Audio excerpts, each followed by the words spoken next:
while every settler in Haywood County rushed to finish their cabin roofs. Before the first autumn frost, 17-year-old Elijah Thorne was building a second roof directly over his first. His neighbors called it wasteful madness.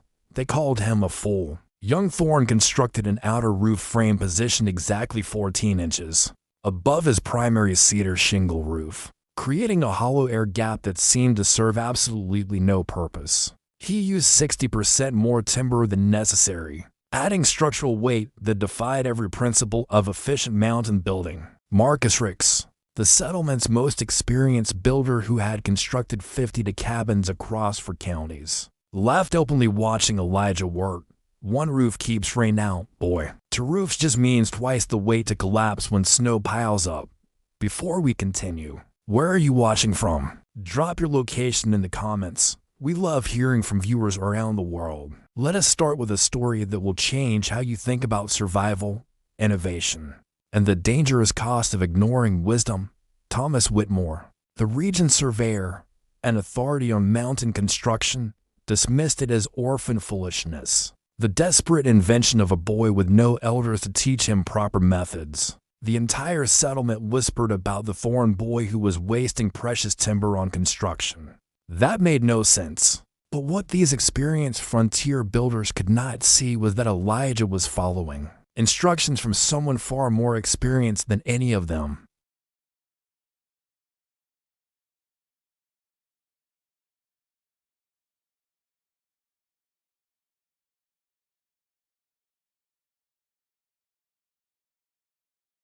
Then February 3rd, 1894 arrived. The great Appalachian blizzard swept down from the Ohio Valley, with winds exceeding 90 miles per hour and temperatures plunging to 34 degrees below zero. This was the killing storm that would claim 58 lives across the Blue Ridge and bury settlements under 11 feet of snow for 21 consecutive days. Standard cabin roofs collapsed under snow loads their single-layer construction was never designed to bear. Families froze when their shelters failed catastrophically in the night. Ricks lost his entire winter food supply when his roof caved inward on the 4th day. But Elijah Thorne's strange double-roof cabin stood untouched while destruction raged around it, its interior holding steady at 52 degrees while neighbors died in the frozen darkness. What did this mountain boy understand about air gaps and thermodynamics that experienced frontier builders had completely missed? Elijah Thorne stood on his completed cabin roof in the September sunshine. Measuring cords stretched between wooden stakes at precise 4-foot intervals. Behind him, the sound of Marcus Ricks's axe. "Stop mid-swing, Elijah. That is the most confusing thing I have seen in 27 years of mountain building," Ricks called out. "Your roof is already finished proper. What in the world are you building on top of it?"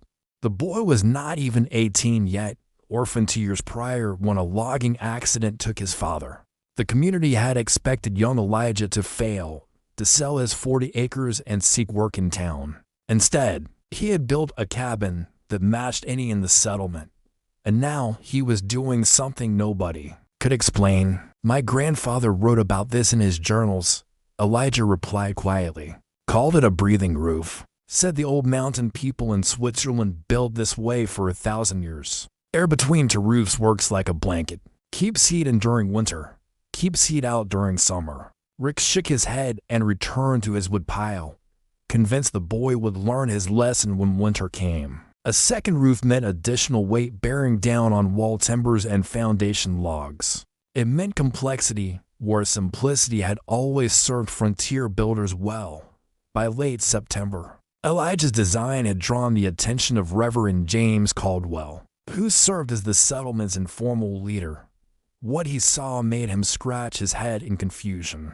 The teenager had erected a complete secondary roof frame 14 inches above his primary roof, supported by 47 vertical posts. Most troubling was the sheer volume of timber Elijah intended to use. Over 800 board feet of cut lumber that represented 3 weeks of solo labor. "The boy is building a hat for his house," Caldwell told Ricks and Whitmore that evening. "To roofs where one serves fine, and enough extra timber to build a second cabin entire." I have counseled him to save the wood. But he has got his father's stubborn streak. Elijah continued his work undeterred. Each morning, he climbed onto his primary roof and added another section of the secondary structure. Working with patient precision, the outer roof frame rose exactly 14 inches above the inner roof at every point.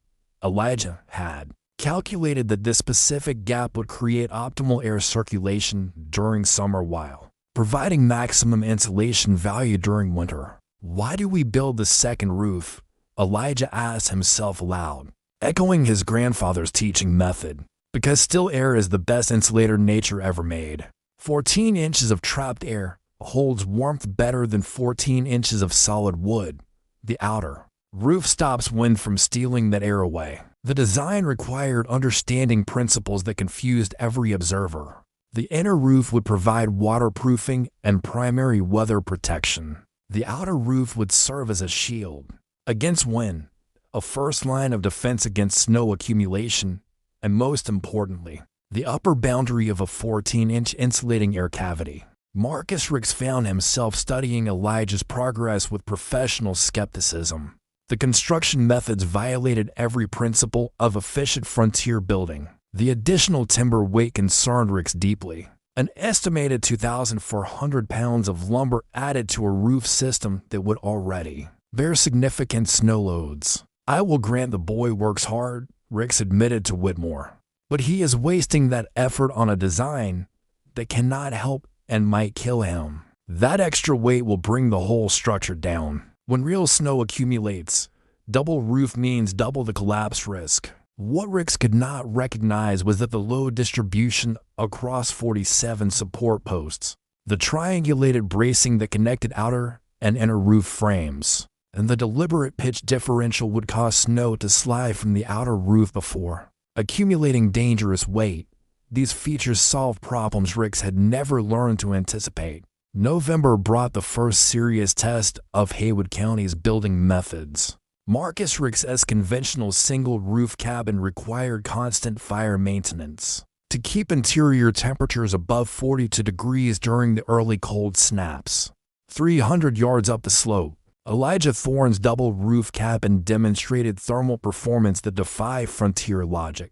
The boy built his evening fires using the same modest fuel loads his neighbors considered barely adequate, but where standard cabins lost 40% of their heat through single-layer roofs.